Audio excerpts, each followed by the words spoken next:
கார்த்தி ரேவதி கதையில் அடுத்து என்ன நடக்க போகுதுங்கிறத பற்றி தான் இந்த வீடியோவில் நாம் இப்போ பார்க்க போகிறோம். வீடியோக்குள்ளே போகிறதுக்கு முன்னாடி இந்த வீடியோ உங்களுக்கு பிடிச்சிருந்தா லைக் பண்ணிவிட்டு பாருங்கள். நீங்கள் கொடுக்குற ஒரு லைக்ஸும் அடுத்தடுத்து வீடியோஸ் போகிறதுக்கு எங்களுக்கு இன்ட்ரெஸ்டிங்காக இருக்கும். என்ன நடந்துச்சுன்னு பார்த்துக்கிட்டிங்கன்னா, நம்ம ரேவதிக்கு வந்துட்டு அவங்க இவ்வளோ நாளாக குழப்பத்தில் இருந்த எல்லா விஷயத்துக்குமே ஒரு தீர்வு கிடச்சிருச்சு. ரேவதிக்கு வந்துட்டு அவங்களுக்கு கல்யாணம் ஆன விஷயம், யார் கூட கல்யாணம் ஆனிச்சு எல்லாமே தெரிய வந்துருச்சு. அது தெரிஞ்ச உடனே ரேவதி பயங்கரமாக அதிர்ச்சி ஆகுறாங்க.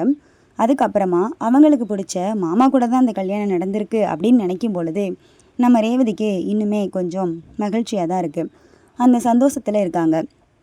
ரேவதியும் கார்த்தியும் கல்யாணத்தப்போ எடுத்த ஃபோட்டோவை வச்சு நம்ம ரேவதி பார்த்துட்ருக்காங்க. உடனே என்ன செய்கிறாங்கன்னா, அந்த ஃபோட்டோ வச்சுட்டு வேகமாக நேராக வீட்டுக்கு போகிறாங்க. இது எல்லாத்துக்குமே இப்போவே ஒரு முடிவு கட்டுறேன் அப்படின்னு சொல்லிட்டு நேராக கோவமாக வீட்டுக்கு வராங்க. வீட்டுக்கு வரும்பொழுது அவங்க அம்மாவை பார்க்கறதுக்காக அம்மான்னு சொல்லிட்டு சத்தம் போட்டுட்டு வராங்க. வரும்பொழுது அவங்க அக்கா ரோஹிணி அங்கே நிற்கிறாங்க. என்னாச்சு ரேவதி, ரொம்ப கோவமாக இருக்க மாதிரி இருக்குது, ஏன் அம்மாவை தேடிட்டு இருக்க அப்படின்னு கேட்குறாங்க. எங்கள் அம்மா அப்படின்னு சொல்லி கேட்குறாங்க. அம்மா இப்போ தாண்டி வெளியில் போனாங்க அப்படின்னு சொல்கிறாங்க. வெளியில் போயிருக்காங்களா, சரி வரட்டும் அப்படின்னு சொல்கிறாங்க. ஏன் ரேவதி என்னாச்சு, உன் முகமே சரியில்லையே, ஏதாவது பிரச்சனையா அப்படின்னு கேட்குறாங்க. அப்போ உடனே ரேவதி சொல்கிறாங்க, ஏன்க்கா நீங்கள் எல்லாருமே என்கிட்ட இவ்வளோ பெரிய விஷயத்த மறைச்சிட்டிங்களே, உங்களுக்கெல்லாம் எப்படி மனசு வந்தது அப்படின்னு சொல்லி கேட்குறாங்க. என்னாச்சு ரேவதி, நீ எதை பற்றி கேட்குற, எனக்கு ஒன்றுமே புரியலை அப்படின்னு சொல்கிறாங்க. உனக்கு என்ன புரியலை, நிஜமாகவே நீங்கள் எல்லாருமே இந்த விஷயத்தை என்கிட்டேருந்து மறைப்பீங்கன்னு நான் நினச்சி கூட பார்க்கவே இல்லை அப்படின்னு சொல்கிறாங்க.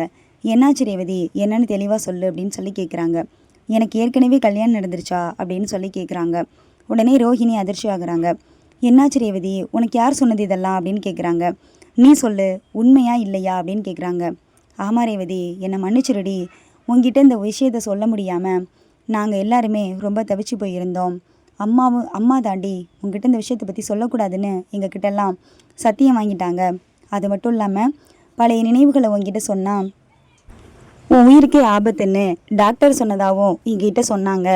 அதனால தான் ரேவதி, எங்களுக்கு உனக்கு தெரிகிற இந்த உண்மையை விட உன் உயிர் தான் முக்கியம்னு எங்களுக்கு தெரிஞ்சது. அதனால தான் ரேவதி உங்ககிட்ட மறைச்சிட்டோம் அப்படின்னு சொல்கிறாங்க. அக்கா, யார் வேணால் என்ன வேணால் சொல்லியிருக்கட்டும், ஆனால் நீ எப்படிக்கா என்கிட்ட இந்த உண்மையை மறைக்கலாம்? மறைச்சது மட்டும் இல்லாமல் எனக்கும் வேறு ஒரு பையனுக்கும் கல்யாண ஏற்பாடு வழங்க வரைக்கும் அம்மா பார்த்துருக்காங்க. எப்படிக்கா உங்களுக்கு இதிலெல்லாம் மனசு வந்துச்சு அப்படின்னு சொல்லி கேட்குறாங்க. இன்னும் மன்னிச்சிட்டு ரேவதி அப்படின்னு சொல்லி பேசிகிட்டு இருக்காங்க. அப்போ உடனே ரேவதி சொல்கிறாங்க, ஆனால் நான் யாரெல்லாம் நம்பினனோ எல்லாருமே எனக்கு துரோகம் பண்ணிட்டாங்க, அம்மாவும் இப்படி பண்ணுவாங்கன்னு நான் நினச்சி கூட பார்க்கவே இல்லை அப்படின்னு சொல்கிறாங்க. சரி ரேவதி, நான் உங்ககிட்ட ஒன்று கேட்குறேன், உனக்கு இந்த விஷயங்கள்லாம் தெரியுங்கிறது கார்த்திக்கு தெரியுமா அப்படின்னு சொல்லி கேட்குறாங்க. இல்லை, அவருக்கு இதெல்லாம் தெரியாது, அவர்கிட்ட நான் கேட்கவும் இல்லை. முதல்ல வந்துட்டு உங்ககிட்டலாம் கேட்டுட்டு அதுக்கப்புறமா நான் அவர்கிட்ட பேசிக்கலான்னு வந்துட்டேன். மாமா எப்படி என்கிட்ட இந்த உண்மையை சொல்லாமல் இருந்தார் அப்படின்னு சொல்லி யோசிக்கிறாங்க. அதுக்கு காரணமும் டாக்டர் வந்துட்டு உண்மையை சொன்னால் உயிருக்கு ஆபத்துன்னு சொன்னதுனால தான் ரேவதி இருக்கும் அப்படின்னு சொல்லிக்கிட்டு இருக்காங்க. அந்த நேரம் பார்த்து பேசிக்கிட்டு இருக்கும் பொழுதே நம்ம மயில் வராரு. மயில் வந்ததோட என்னாச்சு அப்படின்னு சொல்லி கேட்குறாங்க. இந்த மாதிரி உண்மையெல்லாம் ரேவதிக்கு தெரிஞ்சிருச்சுங்க அப்படின்னு ரோஹிணி சொல்கிறாங்க.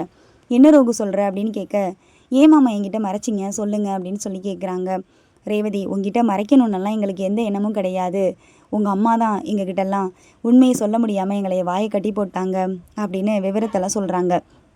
சொல்லும்போது ரேவதி வந்துட்டு முகத்துலேருந்து கண்ணுலேருந்து கண்ணீர் வருது. முகத்தை ரொம்ப வாட்டமாக வச்சுருக்காங்க. அப்பன்னு பார்த்து சந்திரகலாவும் சாமுண்டீஸ்வரியும் வருவாங்க. அவங்க வந்த உடனே ரேவதி வந்துட்டு இந்த விஷயத்தை பற்றி அவங்க அம்மா கிட்டே கேட்குறாங்க. அவங்க அம்மா பயங்கரமாக அதிர்ச்சி ஆகுறாங்க.